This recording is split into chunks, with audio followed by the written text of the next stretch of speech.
तो जिस तरह से कल सांबा में जो अनशन समाप्त हुआ है, डिफकॉम जम्मू से मीटिंग हुई है, तमाम सांबा के वो लोग जो अनशन पर बैठे हुए थे अपनी मांगों को लेकर, और उसके बाद देर रात को अनशन को जो है समाप्त कर दिया गया। लेकिन आपको बता दें कि सांबा बार एसोसिएशन की बात करें तो बार एसोसिएशन सांबा भी इस एजिटेशन का हिस्सा थी, लेकिन उनकी तरफ से कुछ मतभेद हैं जो सामने आए हैं और आज जो है वो मीडिया के सामने तमाम ये चीजें इनकी तरफ से रखी जा रही हैं कि जो कल फैसला लिया गया उसके फेवर में नहीं है। क्या कुछ चीजें रही हैं जिसको लेकर ये अपने मतभेद जो वो उजागर कर रहे हैं, ये प्रधान यहाँ के बार एसोसिएशन सांबा के मनदीप सिंह जी उनसे जानने की कोशिश करते हैं।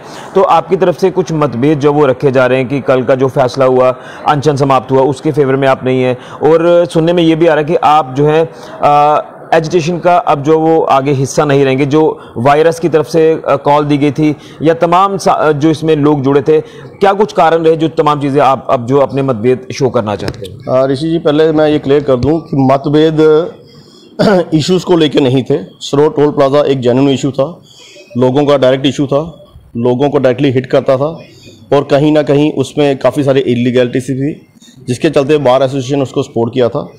और as far as issues concern bar association आज भी उसको सपोर्ट करती है। अलबत्ता जिन हालातों में जो फैसला कल लिया गया, जिन हालातों में और जिस माहौल में ये एजिटेशन को बंद किया गया, डेफर किया गया, डिले किया गया, उस हालातों का, उन फैसलों का बार एसोसिएशन सांबा सपोर्ट नहीं करती है, उससे अपने आप को डिसोशिएट करती है।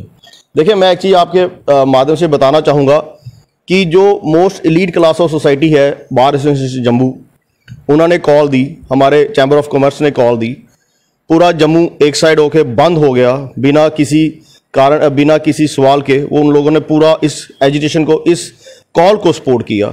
अलबत्ता सरकार ने तब ना ही हमारी बार एसोसिएशन जम्मू को टाइम दिया, ना ही हमारे चैम्बर ऑफ कॉमर्स को अपने पास बुलाने की जहमत उठाई, लेकिन बड़े स्मार्टली तरीके से, बड़ी क्लेवरली तरीके से एक ट्रांसपोर्ट एसोसिएशन को बीच में डाला जाता है। एक सेल्फ स्टाइल प्रधान उनके आते हैं, जो पहले जब जम्मू पूरा जल रहा था, जब जम्मू पूरा सड़कों पर था, तब वो मम स्पेक्टेटर की तरह बैठ के अपने फ़ोन पे, अपने टीवी पे बैठ के देखते थे कि क्या हो रहा है। अलबत्ता एक दिन की स्ट्राइक उन्होंने कॉल की और सिर्फ चंद घंटों में, 4-5 घंटों में स्ट्राइक चली है। उसके बीच में हमारे वर्दी डिपकॉम साहब उनसे मिलकर भी आते हैं, नेगोशिएशन भी करके आते हैं और ये फैसला भी ले लिया जाता है कि ये कॉल जो है, ये स्ट्राइक जो है, ये कॉल ऑफ की जाती है। तो हम ये कहते हैं कि जिन हालातों में, जिस माहौल में ये फैसला लिया गया और जो फैसला लिया गया, हम उससे अपने आप को डिसोशिएट करते हैं। जो कॉज था वो हम आज भी कहते हैं कि वो जेन्युइन कॉज था।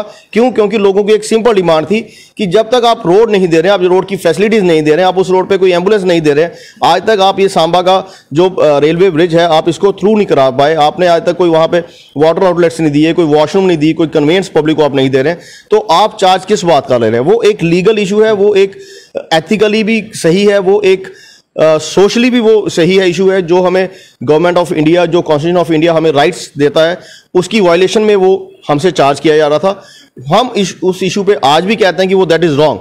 बट जिन हालातों में ये फैसला लिया गया और जो फैसला लिया गया, उससे सांबा बार एसोसिएशन जो पहले एज अ स्ट्रॉन्ग पिलर इस एसोसिएशन के साथ चली है, इस एजुकेशन के साथ चली है, सॉरी, और एज अ स्ट्रॉन्ग पिलर उन्होंने हर फ्रंट पे जाके इस डिमांड को प्रोजेक्ट किया है और कोशिश की है कि जो लोगों की आवाज़ है वो एडमिनिस्ट्रेशन तक पहुंचाई जा सके इन अ वेरी लीगल मैनर।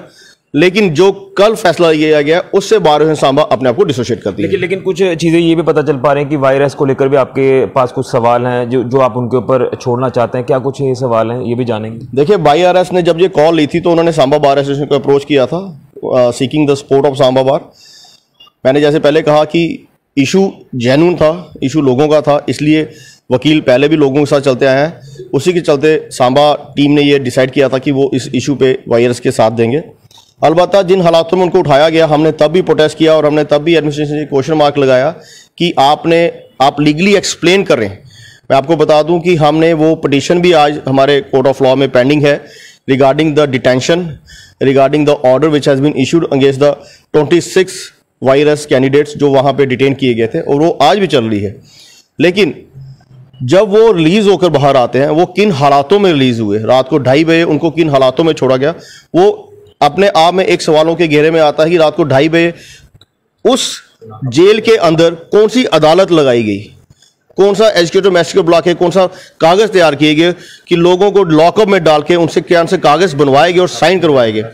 जबकि आप अगर पुलिस रूल देखें, जेल मैनुअल्स देखें, तो लॉकअप शाम को 5 बजे बंद होता है, जिसके बाद कोई आदमी वहां से रिलीज नहीं किया जाता है, और अर्ली मॉर्निंग 6 o'clock उसको ओपन किया जाता है।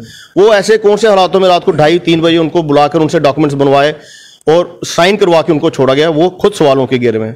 अलबत्ता जब वाईआरएस की टीम वहां से आई है तो जिस जोश के साथ उन्होंने ये आवाज़ उठाई थी, वो जोश हमें दिखा नहीं।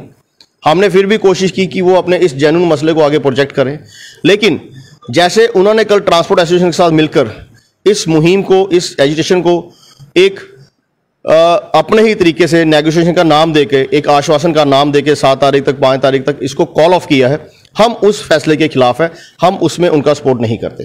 लेकिन जो सांबा में अनशन पर लोग बैठे हुए थे, उनका भी ये कहना है या आपका भी ये कहना है कि देखिए सांबा वालों को तो टोल लगता नहीं है, और जो एक र्यूमर फैला हुआ था कि 300 रुपये अब जो पास है वो मंथली सांबा के लोगों को देने होंगे, उसको लेकर भी डिवकॉम जम्मू ने कल स्पष्ट कर दिया कि ऐसा कुछ भी नहीं है, ना टोल सांबा वालों को लगेगा ना लगता था। लेकिन जो चीज़ें तमाम ये देखने को मिली है, उसको लेकर क्या कहेंगे? ऋषि जी, आप खुद सांबा से हैं, मैं बड़े गर्व से कहता हूं कि Samba is called land of warriors. लोग जितने वॉरियर हैं उतने ही इमोशनली अटैच भी हैं। डोगरा सेंटीमेंट हो, जम्मू का सेंटीमेंट हो, लोग खुलकर सामने आते हैं, और इन्हीं लोगों ने इस एजिटेशन को चलाया था। जब ये लोग इलीगली डिटेन हुए थे हमारे वाईआरएस के, तो इन्हीं लोगों ने अनशन पर बैठ के इस एजिटेशन को आगे बढ़ाया था। अलबत्ता जिन हालातों में ये फैसले लिए गए कल, मुझे लगता है कहीं ना कहीं सांबा का जो इस समय यूथ है या सांबा की जो जनता है, वो भी कहीं ना कहीं इससे हताश है और अपने आप को ठगा हुआ महसूस कर रहे हैं, अपने आप को डिसीव महसूस कर रहे हैं। लेकिन जिन्होंने कॉल ली थी, उन्होंने लोगों के साथ एक भेदभाव करके एक अपना सेल्फ स्टाइल प्लान बना के इसको कॉल ऑफ किया है। इसमें मुझे लगता है कहीं ना कहीं सांबा वालों को भी धोखा हुआ है, और कहीं ना कहीं वो लोग भी ये चीज़ महसूस करते हैं। यानी अब आप अपनी तरफ से जो वो डिसोशिएट होना चाहते हैं इस पूरे हम इस फैसले से अपने आप को डिसोशिएट कर रहे हैं। अलबत्ता 7 तारीख के बाद क्या फैसला आता है डिवकॉम साहब का, उस पर बड़ा कुछ डिपेंड करता है कि bar association Samba as it is on our team उस पर क्या डिसाइड करेगी। वो हम आफ्टर 7th या जब भी डिवकॉम साहब उस पर फैसला देते हैं, उसके बाद हम आपको बता सकेंगे। चलिए, तो ये तमाम बातें जो है सांबा बार एसोसिएशन ने अपनी तरफ से रखी हैं कल के फैसले को लेकर। अब 7 दिन का जो समय दिया गया है, या ट्रांसपोर्टर को जो 5 दिन का समय दिया गया, उसके बाद ही तमाम चीजें क्लियर होगी। लेकिन सांबा बार एसोसिएशन का साफ तौर पर कहना कि ये जो एजिटेशन थी उससे ये है अब जो है अपने आप को डिसएसोसिएट करते हैं। तमाम ये मतभेद थे, उन्होंने तमाम ये चीजें पब्लिक डोमेन में रखी हैं। अब देखना है कि आगे क्या कुछ होता है। फिलहाल के लिए राहुल के साथ ऋषि खजूरिया, जेके मीडिया के।